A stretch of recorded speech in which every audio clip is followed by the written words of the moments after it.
কে কে কে ওখানে? কে ওখানে? কে ওখানে?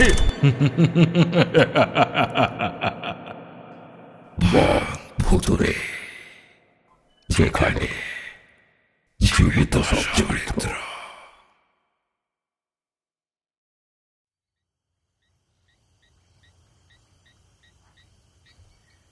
যাত্রাটা আজকে না করলি কি নয় বাবু? এই যে বাবু শুনছিস, অসময়ে এই ভর দুপুরে যাত্রা করাটা একেবারে অনুচিত। শাস্ত্রতে লেখা আছে, শুনে দেখ না বাবা। দিনক্ষণ বলেও তো একটা ব্যাপার আছে নাকি? তোর জন্য কি এইবার আমি কি শান্তিতে তিষ্ঠ হতে পারবো না? তুই এখন লায়েক হয়েছিস, মায়ের কথা পর্যন্ত শুনিস না, অথচ তোকে আর কতই বা চোখে চোখে রাখি বলতো? খামখেয়ালির ফলে যদি কিছু একটা হয়ে যায় তখন আমার প্রতি কি তোর অল্প শ্রদ্ধাটুকু নেই?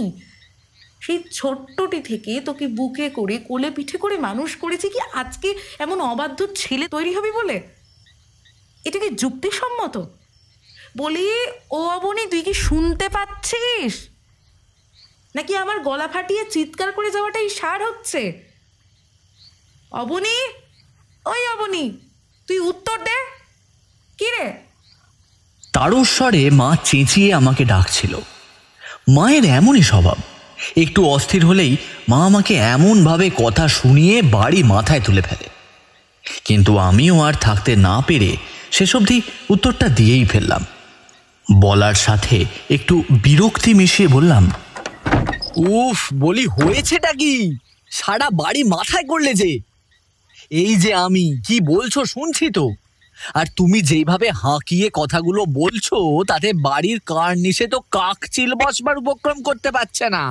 কান দুটো তো খোলাই আছে আমার। তবে আমার পক্ষে তা সম্ভব নয় মা, তুমি অন্য পথ দেখো। সর্বদা তুমি যদি এমন করো, কাহা তাক ভালো লাগে বলো দেখি? সহ্যের তো একটা সীমা আছে, তাই না? ভাল লাগে না একদম। দেখো, এই মুহূর্তে আমি যথেষ্ট ব্যস্ত, একটু নীরবতা পালন করো। আমার কৈফিয়ত শুনে মা আরেক পর্দা গলার স্বর বাড়িয়ে বলল, হ্যাঁ, এখন তো ওই কথাই শুনতে হবে। ধেড়ে ছেলে আমার। ওরে, আমি ছিলাম বলেই তুই আর তোর বাবা খেয়ে পড়ে বাঁচছিস, নয়তো অন্য কোনো মেয়ে হলে না কবে এই সংসার ত্যাগ করে চলে যেত। তখন হাড়ির হাল হতো, বুঝতিস? তখন ভালো করে বুঝতিস। তবু তোদের তো একটু চৈতন্য হবে না? মাটা সারাদিন ধরে কিছু খেলো কি না দেখতেও আসিস না। কি কারণে খাচ্ছি না সেটা জানার সত্ত্বেও শুধোচ্ছিস না। মাবিহীন দেখবি কেমন লাগে। যখন আমি মরে যাব বুঝতে পারবি। ঈশ্বর, আমার ছেলেকে একটু সুমতি দাও, একটু সুমতি দাও ওকে। নবাব পুত্তর আমাকে বলতে এসেছে, একবার না করলে সেইটাই যেন বেশি করে করতে হবে। আমার কথা শুনে যেন তুই একেবারে উদ্ধার করে দিচ্ছিস। যে সন্তানকে গর্ভধারণ করে লালন পালন করলাম, তার মুখের কথা শুনে আমার গা পিত্তে জ্বলে যায়। হ্যাঁ, এইবার আমার রাগবার পালা।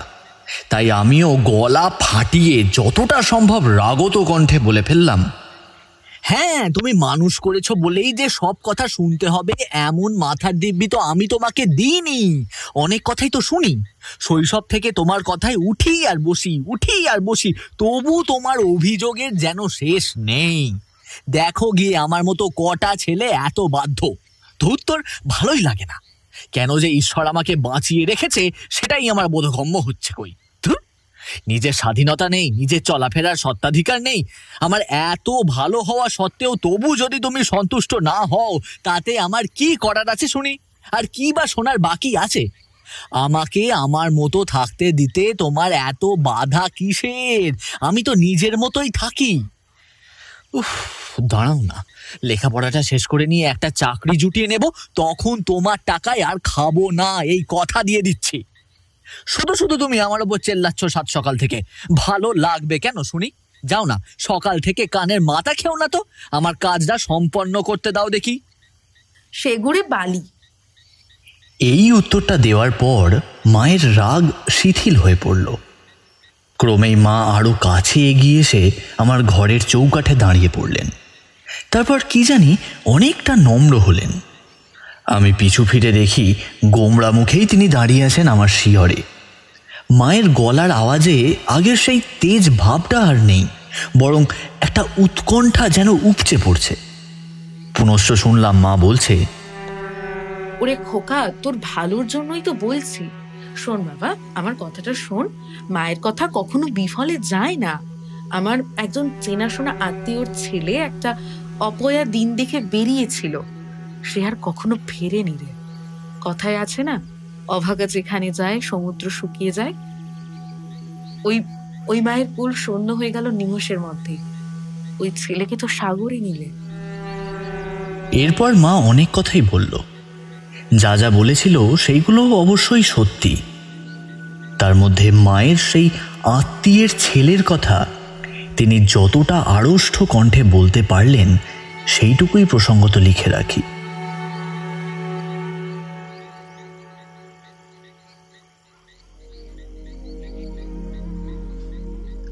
আত্মীয়ের ছেলে বলতে মায়ের বাপের বাড়ির ওই দিকেই অবশ্যই। আমার দাদুর বাড়ি গ্রাম বনতলপি গ্রামের কথা। আমি দেখেছিলাম তাকে অনেক ছোটবেলায়, পরীক্ষা হলে প্রায় যেতাম। আমার জীবনের বেশিরভাগ সময় কেটেছে ওই বনবাদারে পূর্ণ ছোট্ট গ্রামের মাটির বাড়িতেই। মায়ের ওই আত্মীয়ের ছেলে কলকাতায় লেখাপড়া করছিল সিভিল ইঞ্জিনিয়ারিং নিয়ে, হোস্টেলেই থাকতো। ছেলেটির নাম হচ্ছে সায়ন। বন্ধুদের সঙ্গে দীঘা গিয়েছিল। তা একদিন সে নাকি ভ্রমণ করতে করতে পুরনো দীঘার সমুদ্র সৈকতে এসে ভিড়ল। সঙ্গে অবশ্যই বন্ধুরা ছিল।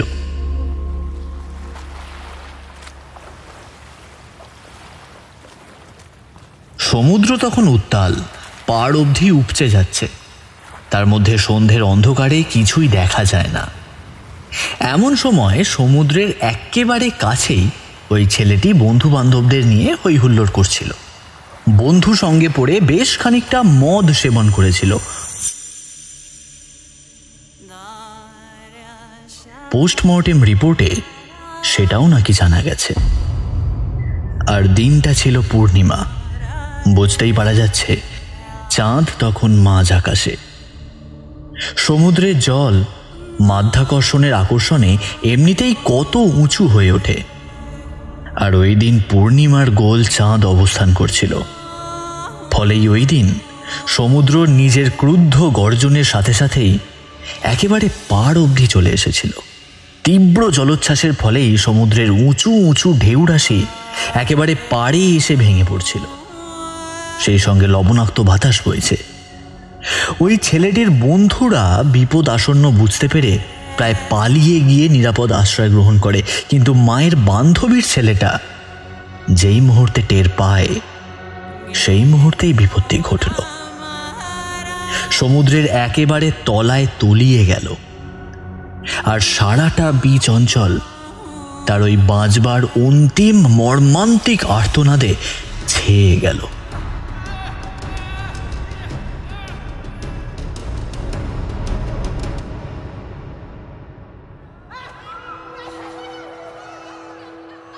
সায়নের মৃত্যু সংবাদ অবশ্যই আমরা পেয়েছিলাম।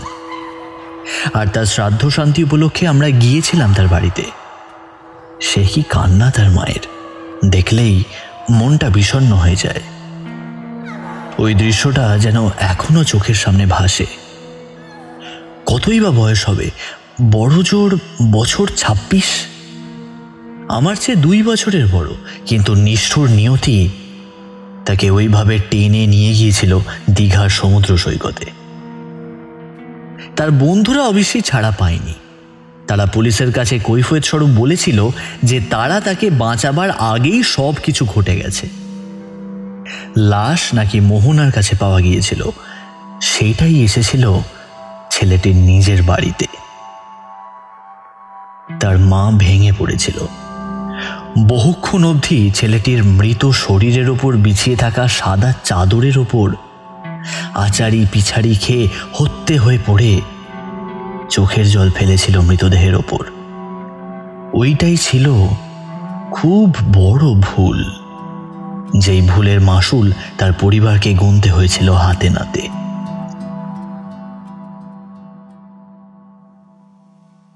সেই কথায় পরে আসছে অবশ্য। আমার মা গিয়ে অহর্নিশি তাকে সান্ত্বনা দিয়েছিল। আশ্চর্যের বিষয় এই যে সায়নের মা কিন্তু এতই বিষণ্ণ হয়ে পড়েছিলেন যে রীতিমতো তিনি কথা বন্ধ করে দিয়েছিলেন।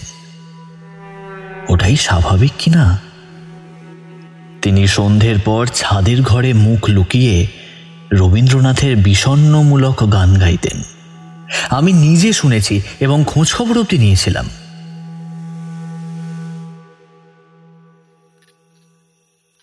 দিন 7 আগের কথা হবে। তখন আমরা বহাল তবিয়তেই আছি দাদুর বাড়ি। একদিন কি কাজে গিয়েছিলাম ওনার বাড়িতে, মা পাঠিয়েছিলেন।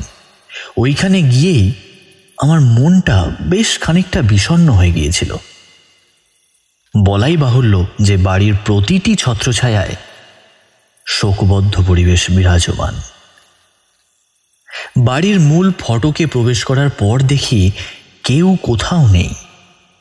কারুকে কিছু জিজ্ঞাসা না করেই তখন সিঁড়ির ধাপ ভেঙেই শুনি কেউ যেন গুনগুন করে গান গাইছেন। খুব ম্লানভাবে সেই শব্দটা ভেসে আসছে।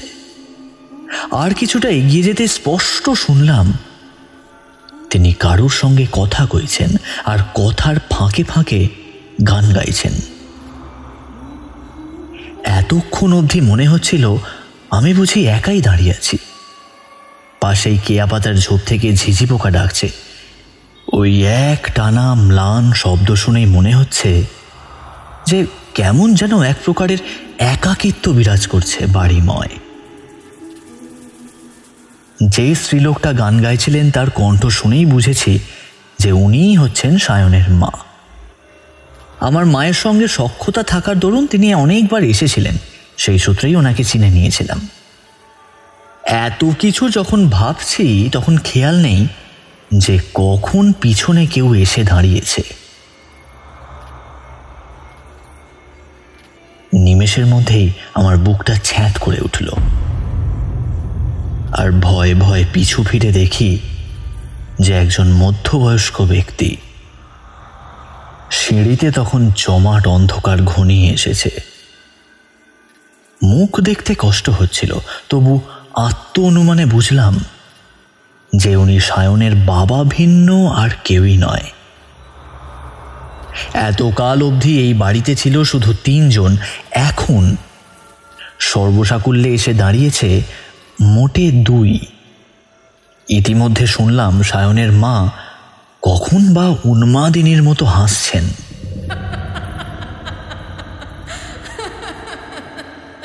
ওই নির্জন পরিবেশে এমন বিচিত্রকায় হাসি শুনলে সত্যিই বুকের রক্ত হিম হয়ে যাওয়াটা অস্বাভাবিক কিছুই নয়। প্রতি পদক্ষেপে এগুবার কথা ভাবছি, যাব কি যাব না, কোনটা উচিত। আসন্ন বিপদ সম্বন্ধে যদিও আমার মনে তেমন কোনো ধারণাই নেই। ফিরে যে যাব এমনটাও সম্ভব নয়, কারণ পিছনে যমদূত স্বরূপ সায়নের বাবা দাঁড়িয়ে। বলাই বাহুল্য আমি নিজের চোখকে তখন বিশ্বাস করতে পারছিলাম না। সায়নের বাবার চোখ দুটো একবার মনে হলো থক থক করে জ্বলে উঠল। সত্যি সেই চাহনি সুস্থ মস্তিষ্কের মানুষের হতেই পারে না। সন্ধ্যার ঘোর লাগা অন্ধকারে অনুভব করলাম যে আমার কাঁধে কিসের একটা ঠান্ডা স্পর্শ পড়ছে। সেই হিম শীতল স্পর্শ অনুভব করলেই গোটা শরীর শিরশির করে ওঠে। অপ্রীতিকর মনে হলেও এইসব নিজের মনের অবাস্তব কল্পনা মনে করেই আমি আর কিছু না ভেবে এক ধাপ করে উঠতে শুরু করলাম। পিছন পিছন সায়নের বাবা অবশ্য আসছিলেন। আমাকে ছাদে প্রবেশের মুখে দাঁড়িয়ে থাকতে দেখে গম্ভীর কণ্ঠে বললেন, এই যে অবনী, যাওনি তুমি কাকিমার ঘরে? ব্যাপার কি? ওই তো ঘর, যাও গিয়ে ডাকো না। ভয় কিসে শুনি? আমি জড়তার সঙ্গে বললাম, কই ভয় কিসের, ভয় পাইনি তো, ওই তো যাচ্ছিলামই।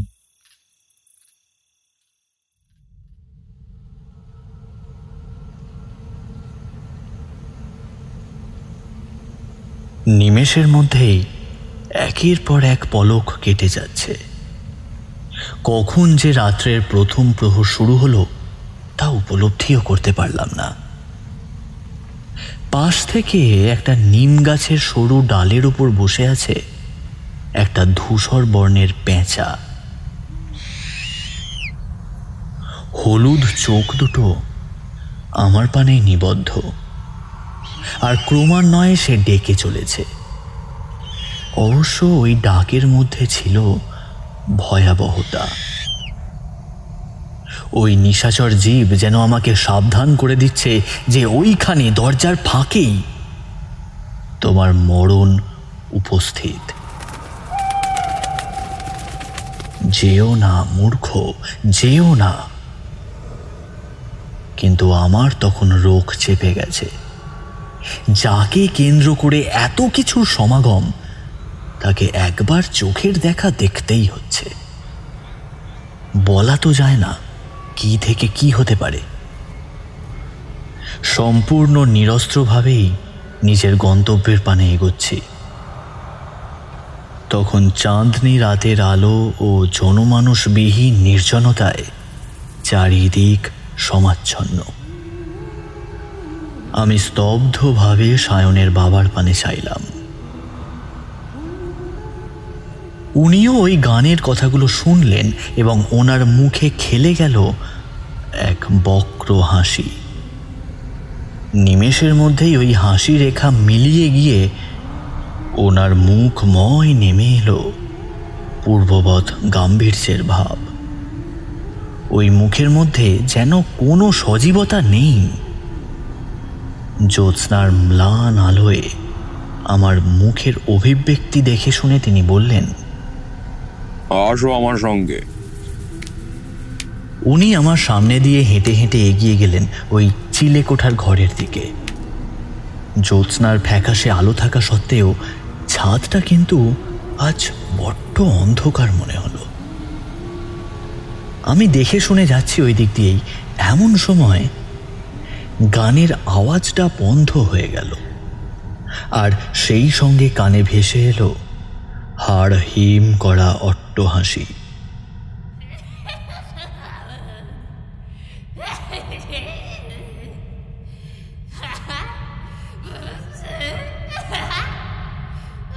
হাসিটা কিন্তু মোটেই প্রকৃতিস্থ নয়। হাসির মধ্যে মিশে রয়েছে চাপা ক্ষোভ ও উত্তেজনা এবং সর্বোপরি বিষণ্ণতার ভাব। ওই হাসি শুনে তখন আমি ইষ্ট নাম জপ করছি। মন ভালো মন্দের দোলাচলে ভেসে বেড়াচ্ছে।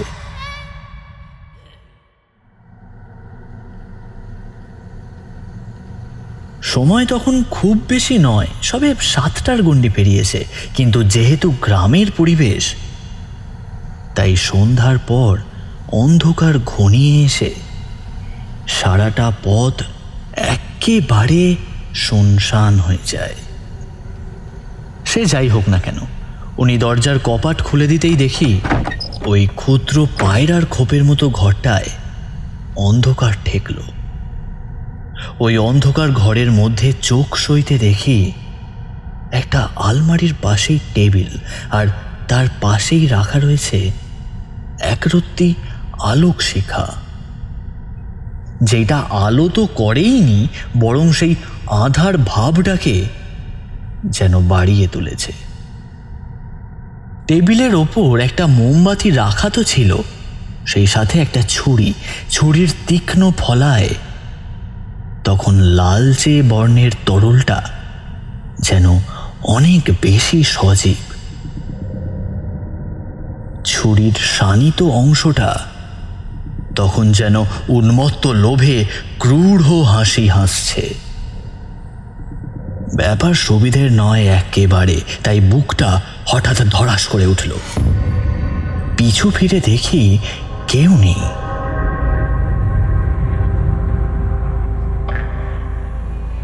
এতক্ষণ সায়নের বাবা তো ছিলেন, তিনি কোথায় গেলেন? যদিও বা যান, তবে আমি কি এতই তন্ময় হয়ে গিয়েছিলাম যে ওনার পায়ের শব্দ অবধি কানে প্রবেশ করবে না? হচ্ছেটা কি আমার সঙ্গে? উত্তর এলো আমার করা প্রশ্নের। উত্তরটা দিল আমার মন। সে বলল, তুমি বিপদে পড়েছ, এক্ষুনি যদি না যাও তবে তোমার পঞ্চত্ব প্রাপ্তি ঘটবে। অনেক কষ্ট করে কি হয় সেটা দেখার জন্য শেষ অবধি আমি দাঁড়িয়ে রইলাম আর দেখলাম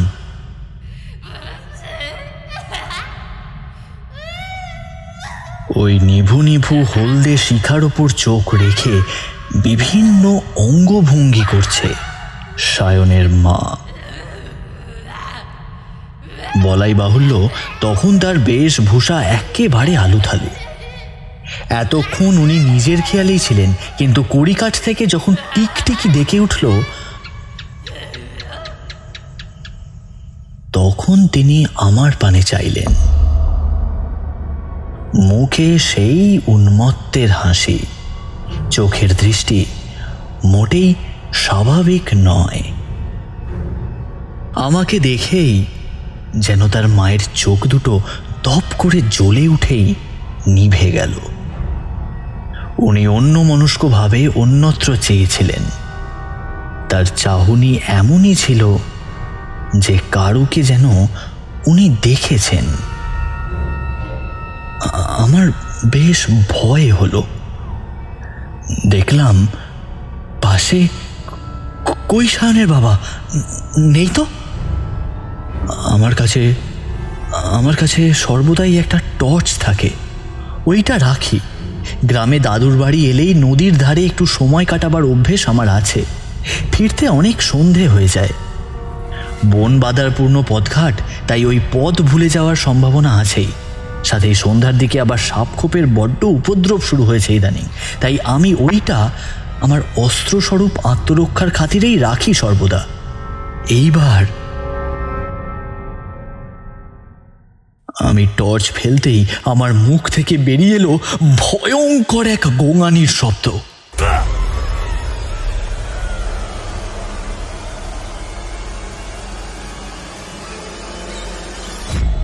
চোখের সামনে সব কিছু সম্পূর্ণ ঝাপসা ঠেকল, আর সেই সাথেই আমার মনে হলো ঘরের মধ্যে সব কিছু যেন দুলছে ইতিউতি। দেখলাম ঘরের বিছানায় চাপ চাপ রক্ত, আর সেই রক্ত আর কারো নয়, ওনার স্বামীর। বিস্ফারিতভাবে চোখ উল্টে উনি খাটের ওপর উপুড় হয়ে পড়ে আছেন। ভদ্রলোকের গলার মাঝখানটা কাটা, যেন কেউ নিপুণভাবেই গলার নলিটা কেটে দুই ভাগ করে দিয়েছে, আর সেই ক্ষতেই জমেছে রক্তের প্রলাপ। সায়নের মা তখন ওই রক্ত দেখে চিৎকার করে উঠছে, আর কিছুক্ষণ পরেই অট্টহাসি করে উঠছে। আমাকে দেখে উনি হাতছানি দিয়ে ডাকলেন।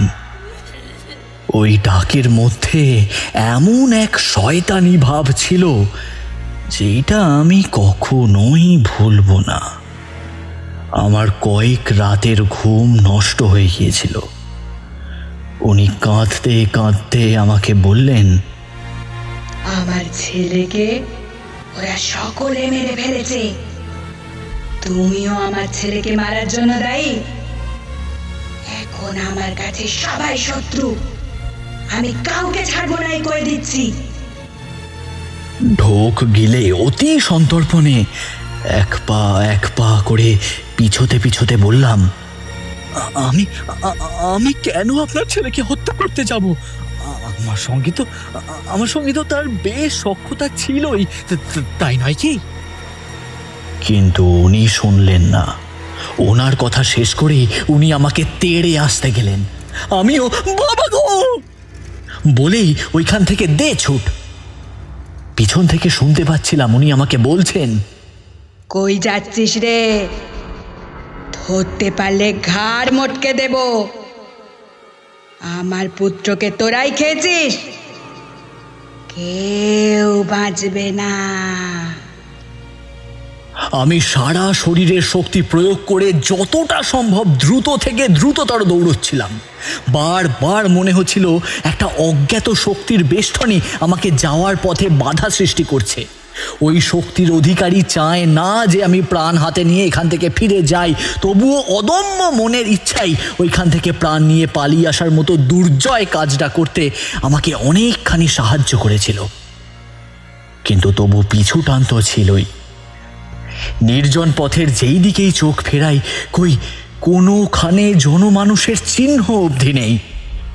মরণের দুয়ার অবধি যেই অপদেবতা আমাকে পৌঁছে দিতে পারে, তার কাছ থেকে বাঁচার জন্য আমার চোখে ধাঁধা লেগে গিয়েছিল।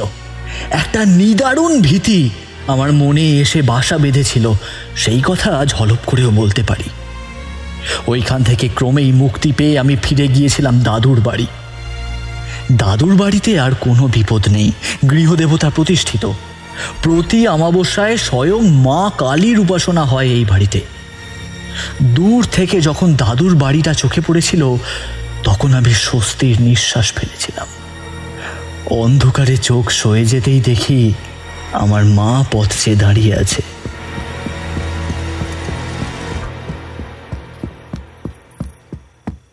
আমাকে দ্রুত আসতে দেখে উনি উদ্বিগ্ন হয়ে আমাকে জড়িয়ে ধরলেন।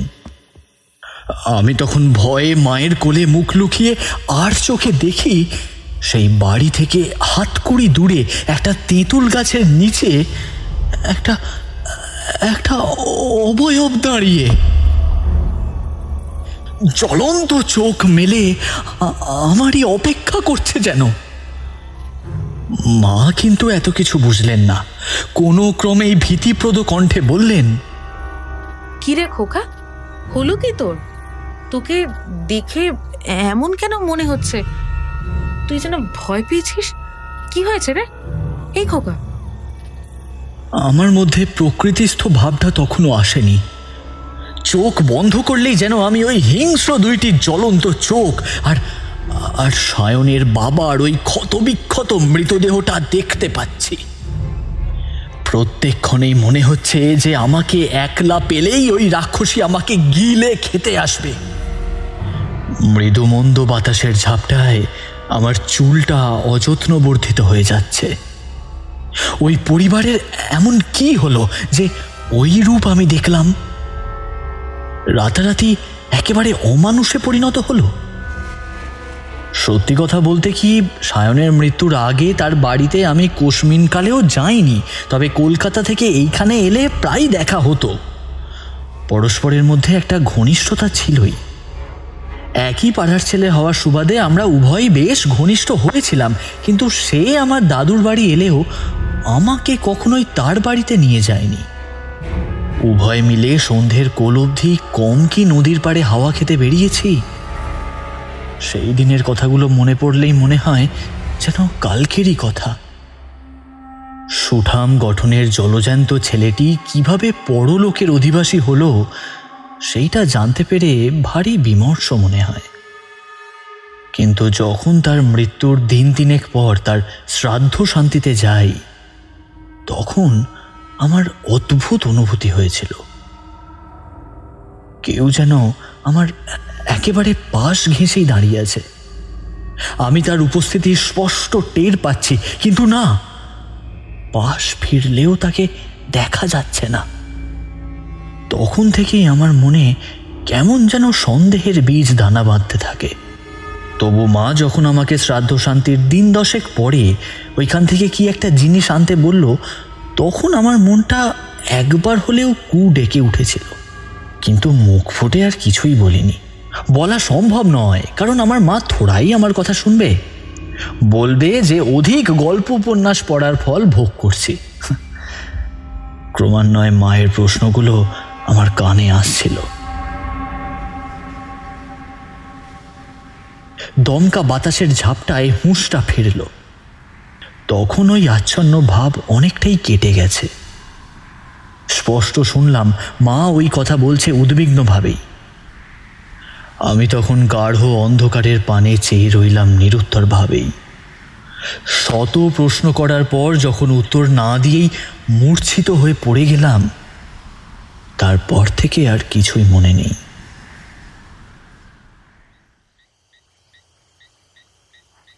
বহুক্ষণ পর চোখ খুলে দেখি অনন্ত ডাক্তার আমার নাড়ি টিপে ধরেছে। উদ্বিগ্নভাবে আমার দিকে মুখ করে তালপাতা দিয়ে পাখা করছেন আমার মা আর ঠাকুমা। চোখ খুলতেই আমার মাথাটা ঠাকুমা নিজের কোলে রেখে মাথায় হাত বুলিয়ে দিতে দিতে ডাক্তারের পানে দৃষ্টি হেনে জিজ্ঞাসা করল, কই ডাক্তার, কিছুতে তো বলছেন না। বাচ্চা বাচ্চা আমার ঠিক হবে তো? হয়েছিলটা কি শুনি? সেই সেই সন্ধ্যার সময় মূর্ছাই বা গেল কেন? ডাক্তার অনেকক্ষণ ধরে পরীক্ষা নিরীক্ষা করার পর শেষে বললেন, বৌঠান, মনে হচ্ছে মারাত্মক কিছু একটা দেখেও ভয় পেয়েছে। স্নায়ু খুব দুর্বল হয়ে রয়েছে। এমন অবস্থায় ওর পক্ষে না গৃহের বাইরে পদার্পণ করাটা একেবারে অনুচিত। বেশ কিছুদিন বিশ্রামের দরকার তো আছেই। আপনি না ওকে একটু চোখে চোখে রাখুন। আমি এই কটা ওষুধ একটু লিখে দিচ্ছি, একটু সময় সময় খাইয়ে দেবেন। তবে সুস্থ হতে কিন্তু এখন একটু সময় লাগবে, বেশ কিছুদিন। ডাক্তার চলে যাওয়ার পর আমার মা পাশে বসিয়ে গরম দুধ খাইয়ে আমাকে অনেকখানি সুস্থ করে তুললেন।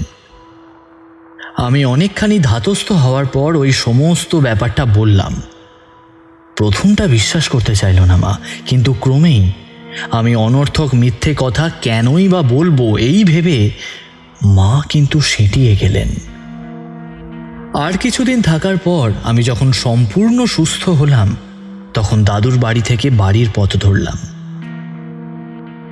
আর অবশ্য দেখা হয়নি ওখানে দিনের আলোয় গিয়ে সত্যিই গতকাল সন্ধ্যের সময় ওগুলো ঘটেছিল কিনা। এইসব চিন্তা করছি এমন সময় আমার মায়ের কিছু কথা শুনেই চিন্তা জাল ছিন্ন হলো। ওই দিনের পর থেকেই মায়ের মনে প্রবল ভয়ের সঞ্চার হয়েছে যে আমি যদি একা গিয়ে কোথাও বিপদে পড়ি। মাকে বলতে শুনলাম, আমার মন কিন্তু সায় দিচ্ছে না কিছুতেই। শুনেছি শনিবারের যাত্রা অশুভ হয়। পরে যদি কোনো বিপদে পড়ে যাও পথে ঘাটে, তখন কে উদ্ধার করতে আসবে শুনি? তুই ভিন্ন আমার কে আছে বলতো? অনেক দিন ধরেই মায়ের এই শঙ্কাজনিত বিলাপ ধ্বনি শুনতে পাচ্ছিলাম। শুধু আজকে নয়, আজ থেকে অনেক দিন আগে থেকেই মায়ের মধ্যেকার অস্বাভাবিক আচরণ যেন আমাকে অতিষ্ঠ করে তুলেছিল। সর্বদাই আমাকে হারানোর ভয় মা একেবারে ঠাকুর ঘরে সর্বদা সেঁধিয়ে আছে। নির্জলা উপবাস তো রাখছেই সেই একাদশী থেকে। কি একটা শিব ঠাকুরের ব্রত আছে বলে এমন আড়ম্বর। আমি আর বাবা কতই না বুঝিয়েছি কিছু খেয়ে নাও, নইলে যে অসুস্থ হয়ে পড়বে, কিন্তু কে কার কথা শোনে। ধর্মভীরু আমার মায়ের মধ্যে আশঙ্কার বীজ কেউ যেন ধীরে ধীরে রোপণ করে দিয়েছে।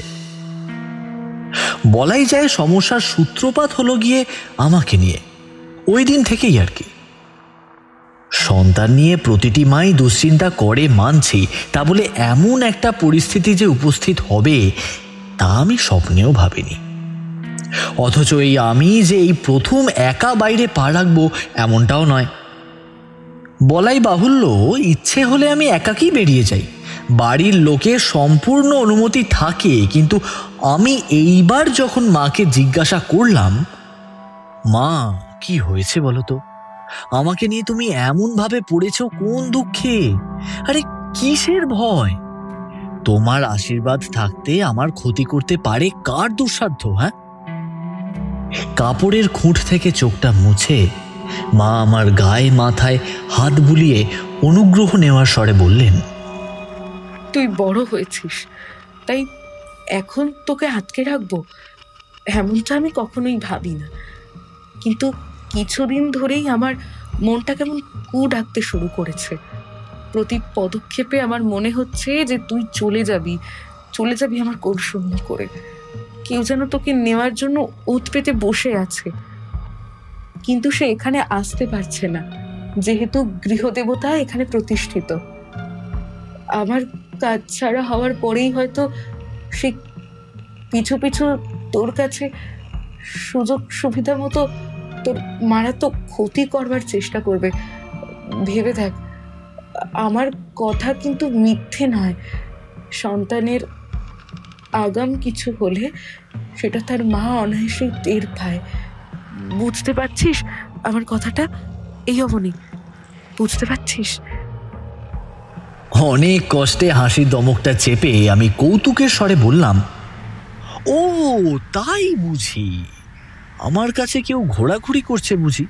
তাহলে তো হয়ে গেল, নতুন করে তোমাকে আর কোনো বৌমা নিযুক্ত করতে হবে না আমার বিয়ের জন্য। আমিও অনেক দিন ধরেই খুঁজছিলাম জানো, কিন্তু তারপর ভাবলাম তাহলে তো 2 জন শাসনের লোক হয়ে যাবে। আমি ভুলেই গিয়েছিলাম যে মাস 6 আগেই আমার সঙ্গে ঘটে যাওয়া ওই বিভৎস কাণ্ডের কথা। মা কিন্তু আমার এই তামাশায় লেশমাত্র আগ্রহ না দেখিয়ে আর ভয় পেয়ে একেবারে কাঁদতেই শুরু করে দিল। আর কেন জানি না আমার কানের কাছে স্পষ্ট মনে হলো একটা পুরুষ কণ্ঠে খিলখিলে হাসির চাপা শব্দ শুনতে পেলাম।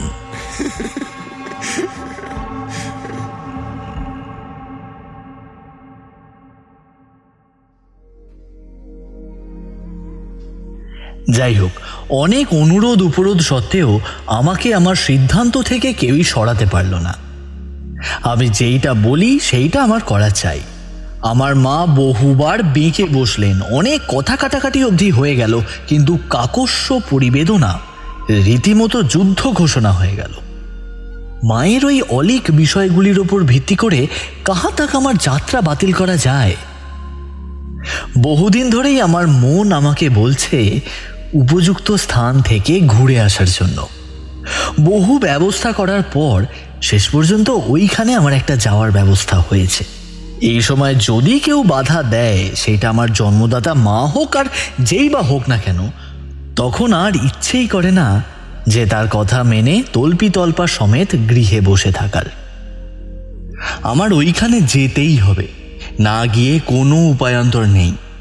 তার একটাই কারণ এই যে আমার আজকে একটা স্থানে যাওয়ার দরকার, বলতে গেলে শৌখিনতা ও কাজ উভয়ের খাতিরেই। কিন্তু মায়ের তাতে সম্মতি নেই। মা হলো গিয়ে প্রাচীনপন্থী ধরনের মানুষ, অনেক লক্ষণ অলক্ষণ অপদেবতা টপদেবতায় বিশ্বাসী। সদ্য স্নান করে ঠাকুর ঘরে আমি আরতি সেরে ঘরের ভিতর থেকে জামাটা পরে বেরুবার উদ্যোগ করছি, এমন সময় আমার মা পিছন থেকে এমন কতগুলো কথা বলে বসলেন। স্নানের পর আমার প্রায় আধ ঘন্টা মতো সময় লাগেই পূজাদি করতে। ছোট থেকেই মায়ের শিক্ষায় মানুষ আমি। উনি আমাকে হাতে ধরে পূজার মন্ত্র অনেক শিখিয়েছেন। আসলে আমার দাদু হলেন গিয়ে সেকালের একজন মস্ত মাতৃসাধক। বয়স ছাপিয়েছে প্রায় 3-20 ঊর্ধ্বে, কিন্তু দেখে তা বোঝার উপায়ই নেই। শরীরে এখনো কোনো রোগের ছোঁয়াচ অবধি লাগেনি। কে বলবে ওই বয়সী? দুর্দম সাহস, কটা চোখের ওইরূপ ভয়ঙ্কর চাহনি দেখলে 10টা জোয়ানমদ্য ছেলের দল কাছে আসতে সাহসই করবে না। এই জিনিসটা আমি নিজের চোখেও দেখেছি।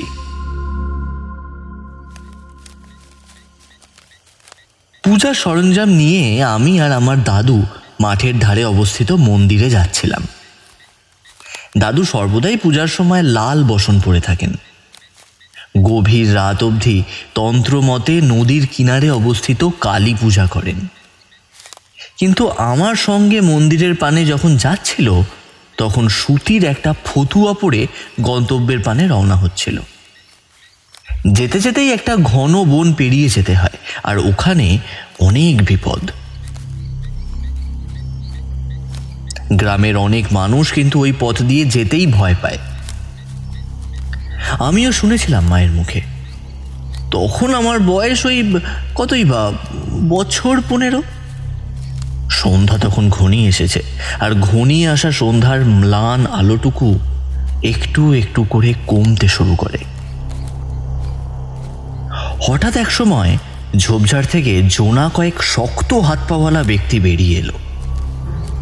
আমাদের দিকে ভেসে এলো একটা গুরুগম্ভীর কণ্ঠ। হাতের কাছে যা যা আছে সবকিছু ফেলে দে, আর আমাদেরকে সবকিছু দিয়ে দে।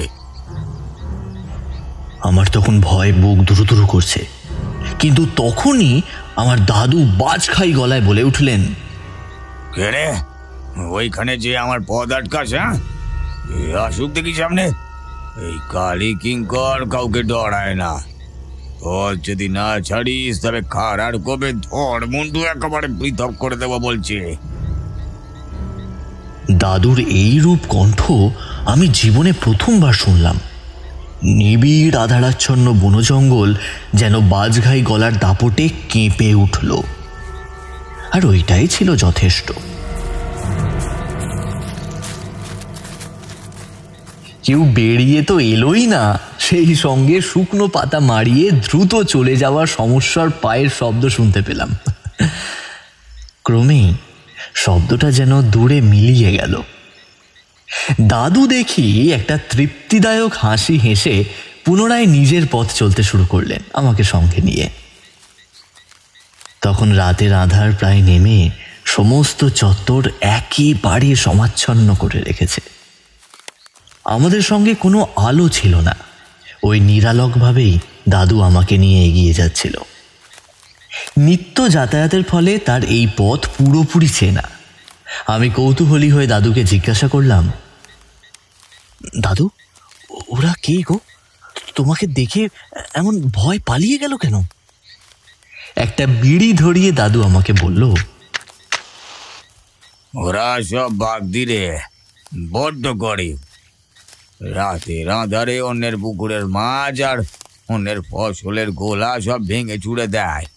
কিন্তু ইদানিং দেখছি ব্যাটার ছেলেগুলো ছিনতাইয়ের কারবার আরম্ভ করেছে। দাদু আর কিছু বললেন না। কালী কিঙ্কর পুরুত বলেই এই গায়ের মানুষ আমার দাদুকে চিনত। অনেক ধরনের তন্ত্র মন্ত্র বিষয়ে তার অঢেল জ্ঞান।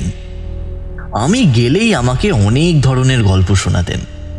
নানাবিধ স্থানে গিয়ে উনি যেহেতু অনেক ধরনের বিষয় লক্ষ্য করেছেন এবং নিজের সাধনার গুণে সেইগুলোর প্রতিকার করেছেন, তাই সেইগুলোর সম্বন্ধে আমাকে বলেছিলেন। আমিও শুনে নিছক গল্প শোনার আনন্দে শুনতাম। আমার দাদুর বাড়ি হলো গিয়ে খেজুরিয়া গ্রামে। ওই গ্রামের একেবারে কেন্দ্রেই অবস্থিত মায়ের বাপের ঘর। দাদুর নাম হলো গিয়ে কালী কিঙ্কর ভট্টাচার্য। ওই গ্রামের মস্ত গুণিন 10 জন মানুষ এক ডাকেই চিনে ফেলে। তবে আসল কথা হলো গিয়ে মায়ের যেই কারণে অস্বস্তি। মাস 6 পরে পুনরায় একবার গিয়েছিলাম, তবে সায়নের বাড়ির ধার মারায়নি। বৈশাখ মাসের শুরুতে মায়ের সঙ্গে গিয়েছিলাম দাদুর বাড়ি। দাদু শ্মশান থেকে কি একটা কাজ করে ফিরছিলেন। আমাদের দেখে যার পর নাই খুশি হয়ে পরক্ষণেই তিনি ভ্রুকুটিপূর্ণ দৃষ্টি মেলে বললেন, কুমুদিনী, তোর ছেলের কিন্তু খুব ভয়ঙ্কর একটা বিপদ দেখতে পাচ্ছি। কাছাড়া করিস নে, অপয়া যাত্রার জন্য এই ঘোর বিপদ ঘনিয়ে আসবে। চোখে চোখে রাখিস কিন্তু। জয় মা, মা করাল বদনী রক্ষা করো তুমি। ব্যাস, ওই শুনেই মায়ের মুখে বাপের বাড়ি আসার ফলে যেইটুকু উজ্জ্বল্য বিদ্যমান ছিল ওইটুকু অবধি ম্লান হতে বেশি সময় লাগলো না। আর সেইখান থেকে এসে যেইখানেই যাই না কেন মায়ের ওই প্রলাপ শুনতে শুনতে আমার প্রাণান্ত হওয়ার জোগাড়। মায়ের যেন সব কিছুতেই এই খুঁতখুঁতানি ভাবটা অনেকটা বেশি। ভাবেন, আমি যেন সেই খোকাটিই আছি।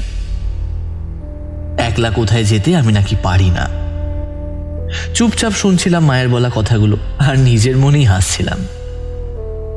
নিজের হাতের কাজ গুছিয়ে মায়ের সতর্কবাণী শুনে নিয়ে যেই না পিছনে ফিরে দেখলাম, তখনই আমার নজরে পড়ল এক রাস উৎকণ্ঠায় মায়ের মুখ বাংলার পাঁচের মতোই হয়ে রয়েছে।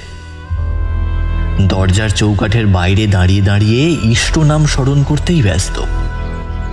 আমি উত্তর দিলাম, তুমিও না মা, এরকম শুধু শুধু দুশ্চিন্তা করছো কেন? আমি ঠাকুর দেবদা মানি, এই কথাটা সত্যি, কিন্তু ওইসব শুভ অশুভর ধার ধারি না। যেখানে বাপ মায়ের আশীর্বাদ রয়েছে সেখানে আমার ক্ষতিবৃদ্ধির আশঙ্কা অমূলক, পাত্তাও নয় সব। মা কিন্তু তবু বললেন, যা শুনে আমার হাসি পেল। ওরে খোকা, তুই বুঝতে পারছিস না, আমার মনে কেমন কু ডাকছে। তুই এই অবস্থায় গেলে আমি যে থাকতে পারবো না বাবা। তুই কাল যাস, অসুবিধার তো কিছু নেই। খামোখা। এইবার একটু বিরক্ত হয়ে বলে ফেললাম, সেই চিরকালের কুসংস্কার এখনো বজায় রেখেছে দেখছি। বাদ দাও, এইসব কিছু হবে না। তাড়াতাড়ি আমাকে কিছু খেতে দাও, ট্রেন ধরবার সময় হয়ে এলো। এখনো যদি না বেরোই তাহলে কিন্তু আমি ট্রেন ফেল করব, তখন কিন্তু যাওয়ার কোনো মানেই থাকবে না। সেকেন্ড ক্লাস কামরায় টিকিট অবধি বুক করে ফেলেছি। নাও নাও, যা দেওয়ার দাও। অল্প নাকে মুখে গুঁজেই এখন বাস ধরতে হবে চৌরাস্তার মোড় থেকে। মা যেন কিছু একটা বলতে গিয়েও বললেন না শেষ অবধি, কিন্তু ওনার মুখের প্রতিটি রেখায় যে একটা খুঁতখুঁতে ভাব লেগে রয়েছে, এইটা দেখতে আমার চোখ ভুল করেনি। অনেক দিন শহরবাসের পর একঘেয়েমি ধরে গেছে, তাই আমি স্থির করি একটা গ্রামের দিকে যাব। অনেকদিন ধরেই ইচ্ছে ছিল। বছর 2 কেটে গেল, আমি কোথাও যাইনি। বাড়িতে এই গ্রীষ্মে থেকে থেকে আমার মন প্রাণ একেবারে হাঁপিয়ে উঠেছিল। বলাই বাহুল্য, আমি একজন ডাক্তার। অল্প বিস্তর যে পয়সা আছে সেটা অনেকেই জানে আমার এলাকায়। আমি যাচ্ছে শুনে অনেকেই আপত্তি করেছিল। আমার ধরা বাঁধা এক রোগীর বাড়ি থেকে আমাকে সাফ জানিয়ে দেওয়া হয়েছিল যে এইভাবে চলে গেলে চলবে না, আমি যেন না যাই এভাবে। বাড়িতে আমারই চিকিৎসাধীন একজন শয্যাশায়ী, অতএব কি করে যাব? আমি কিন্তু ভ্রুক্ষেপ করিনি। যেই দিন ফোন এসেছে ওই দিনই আমি ভালোভাবে দেখে এসেছিলাম। বৃদ্ধ ভদ্রলোক, বার্ধক্যজনিত রোগে পঙ্গু। দেখে শুনে কয়েক মাসের ওষুধপত্র আর আমার ফোন নাম্বারটা দিয়ে চলে এসেছিলাম। খুব যদি বাড়াবাড়ি কিছু হয় তবে একটা নার্সিংহোমের ঠিকানাও দিয়ে রেখেছিলাম। শহরের কেন্দ্রেই অবস্থিত ওই নার্সিংহোম। ওই নার্সিংহোমের সঙ্গে আমার বেজায় খাতির আছে। ডাক্তারি জীবনের শুরুটা যেহেতু আমি ওইখান থেকেই করি, আর বলা ভালো রোগী দেখা স্টক সকলকেই আমি প্রায় সুস্থই করে দিয়েছিলাম। বিশেষত আমার এই হাত যশের কারণেই অনেক রোগী দূর দূরান্ত থেকেই আসেন ওই নার্সিংহোমে। সে যাই হোক, সব কিছু ব্যবস্থা তো হলো, কিন্তু যাব কই? যেসব স্থানের নাম অনেকে বলল, সত্যি বলতে আমার পর্দায় পোষাচ্ছিল না। কেমন যেন ফিকে ফিকে মনে হচ্ছিল। অনেকে আগ বাড়িয়ে বলল, এই যে ডাক্তার, স্বাস্থ্য ফিরিয়ে আনার জন্য বুঝি যাওয়া হচ্ছে, তবে হাজারিবাগ কিংবা রাঁচি গিয়ে একেবারে উঠে পড়ো না, আমি ব্যবস্থা করে দিচ্ছি। আমি শুনে প্রমাদ করলাম। এই গ্রীষ্মের সময় ওইসব স্থানে পিলপিল করছে ভ্রমণকারীর দল। অতএব আমি ওই দেখছি কিংবা সিদ্ধান্ত নেব এই বলে পাশ কাটিয়ে চলে এসেছি। কিন্তু একদিন দেখা হলো আমার মেডিকেল কলেজের অত্যন্ত প্রিয় সহপাঠী ঋষিকেশের সঙ্গে। সে যেন কোথায় যাচ্ছিল। উভয়কে দেখে থমকে দাঁড়িয়ে পড়লাম। বহু বছর পর 2 বন্ধুর মধ্যে দেখা, কিন্তু 2 জনেই এখন কাজের জন্য মরার সময়ও নেই।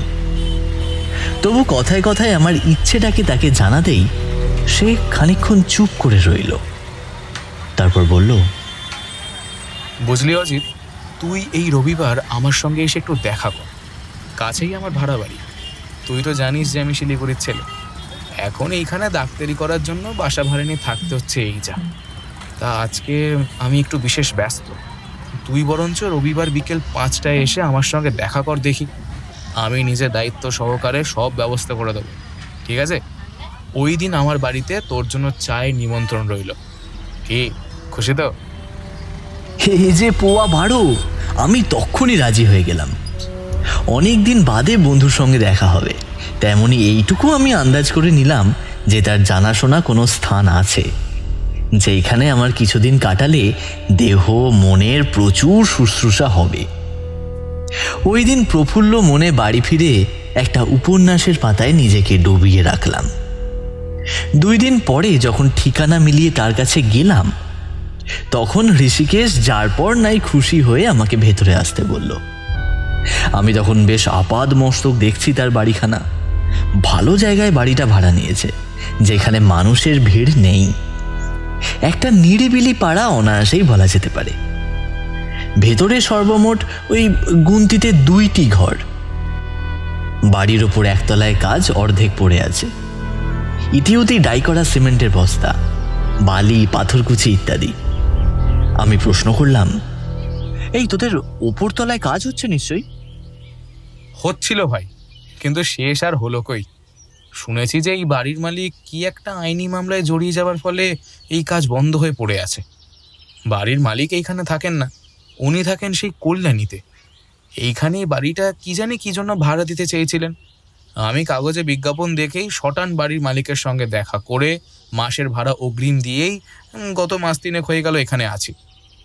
এই তুই বাইরে দাঁড়িয়ে যা, আর ভিতরে আয়। না, বেশ ভালো করেছিস তুই। তুই তো আগে কলেজের হোস্টেলে থাকতিস, সেই তুলনায় এই স্থানটা বেশ ভালো। ডাক্তার মানুষ আমরা, একটু নিরিবিলি না হলে কি আর চলে? আমাদের বাড়ির চিলেকোঠায় তো রাতের দিকে জেগে এখন পড়ি। ইস, আমি যদি এইরকম একটা ঘর পেতাম রে, খুব ভালো হতো। আক্ষেপসূচক কথাটা বলেই আমরা প্রবেশ করলাম ঋষিকেশের শোয়ার ঘরে। ঘরের আনাচে কানাচে তেমন কিছু বিশেষত্ব নেই। থাকার মধ্যে একটা 4 পায়া আছে, সেই সাথেই আছে লোকনাথ বাবা আর শিবশম্ভুর ছবি।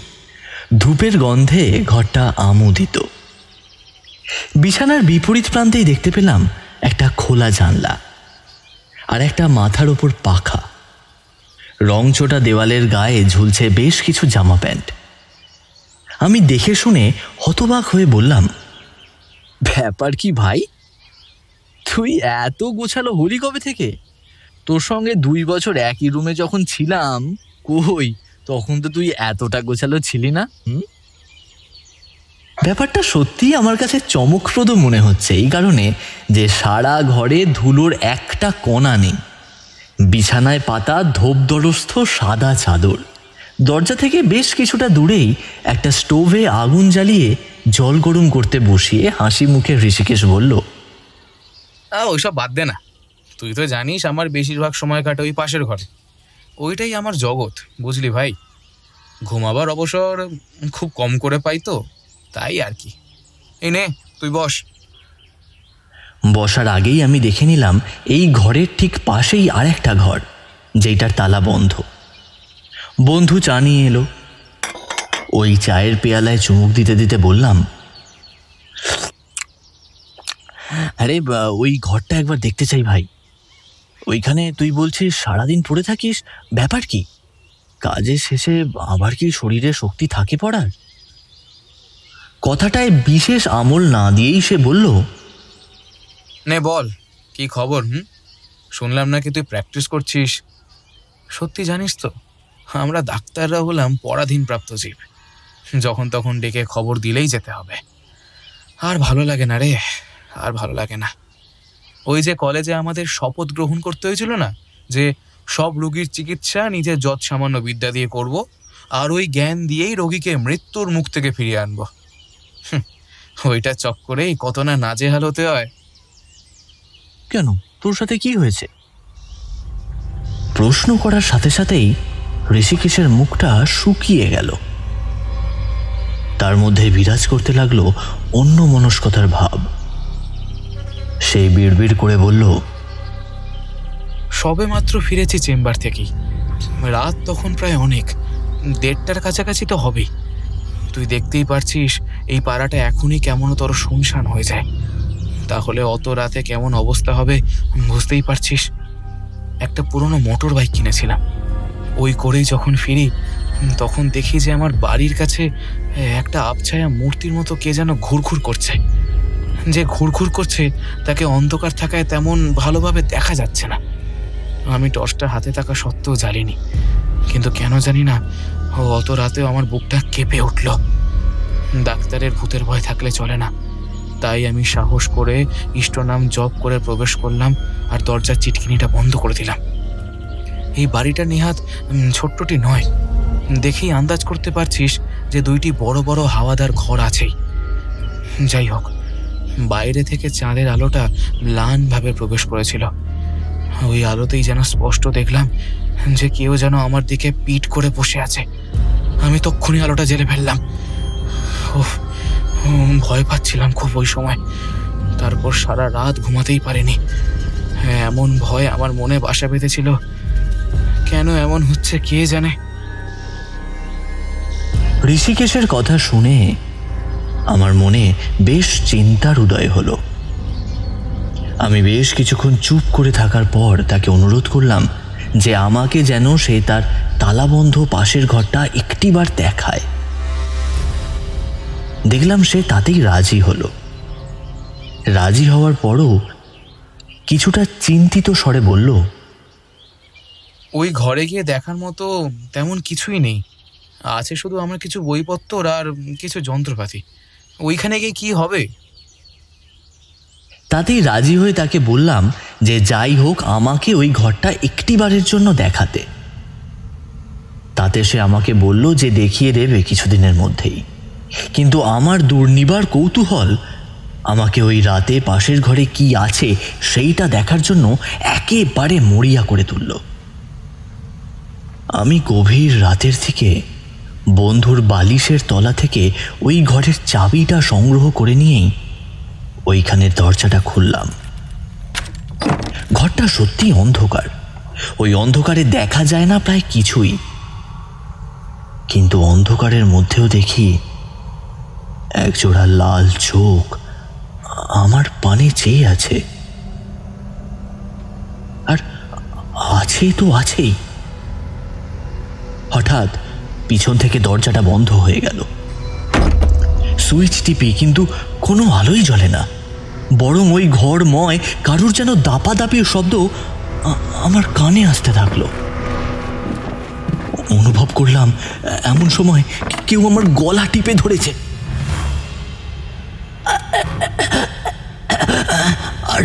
আর লালচে আলোটা যেন ধীরে ধীরে অনেক বেশি উজ্জ্বল হয়ে আসছে। শুনলাম একটা পরিচিত কণ্ঠ। চিনতে পারছিস? আমি তোর সেই বন্ধু সায়ন। আমার মৃত্যু হয়েছে, আমি আমার পরিবারকেও শেষ করেছি। অনেকদিন ধরেই তককে ছিলাম তোকেও নিজের দলে টানবো, কিন্তু সুযোগ পাচ্ছিলাম না। এইবার তুই শেষ।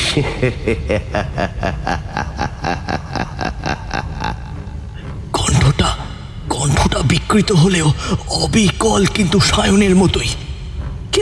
কিন্তু সে এইখানে এলো কি করে? এটা ভাবতে ভাবতেই কাল ঘাম ছুটে গেল। আর নিমেষের মধ্যেই মনে পড়ে গেল ওই ভয়ঙ্কর অতীতের কিছু স্মৃতি। আমি প্রাণপণে ইষ্টনাম জপ করতে আরম্ভ করলাম। আর এমন সময় শুনলাম যে ঋষিকেশের বাইরে থেকে দরজা ধাক্কা দেওয়ার ঘন ঘন শব্দ। সে আমাকে বলছে, কিরে, এই দরজাটা বন্ধ করে রেখেছিস কেন? আরে কি হয়েছে, তুই ওরকম ভাবে চিৎকার করে উঠলি যে? বাইরে থেকে ম্লান আলো আসছিল। গ্যাস বাতির সেই আলোতেই দেখি দেওয়ালে টাঙানো কঙ্কালটা ধীরে ধীরে নিস্তেজ হয়ে গেল।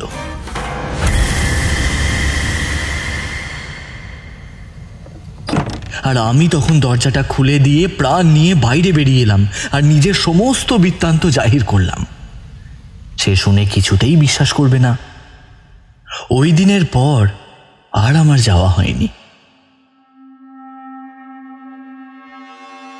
কিন্তু নিজের বিপদ কাটাতে আমাকে পুনরায় ছুটে যেতে হয়েছিল দাদুর বাড়ি খেজুরিয়া গ্রামে। আমার দাদু যেহেতু কালী পূজা করেন, সেহেতু আমাকে দেখেই বুঝে ফেললেন আর বললেন, আমার ওই বন্ধু মৃত্যুর আগে আমার কথাই চিন্তা করে মরেছে, তাই সে আমাকেও নিজের দলে টানতে চাইছে। আমি ভয় পেয়ে উপায় জানতে চাই। সেহেতু দাদু দেখি একটা মাদুলি আমার হাতে বেঁধে দিলেন এবং আমাকে ভালো করে মায়ের সামনে বসিয়ে অনেক গুপ্ত বিদ্যা থেকে আয়ত্ত করা মন্ত্র অবধি পড়তে বললেন। মন্ত্র যখন পড়ছি তখন মনে হচ্ছিল আমার দেহে যেন আর সার নেই। ওই অকুস্থলে আমি যখন জ্ঞান হারিয়ে পড়ে গেলাম, তখন মনে হলো যেন আমার শরীর থেকে কিছু একটা বেরিয়ে মিশে যাচ্ছে ওই চোখের আগুনের মধ্যে। আর ওই মন্দিরের চারপাশে শুরু হয়ে গিয়েছিল ভয়ঙ্কর শব্দ, ওই কঙ্কালের কান্নার শব্দ।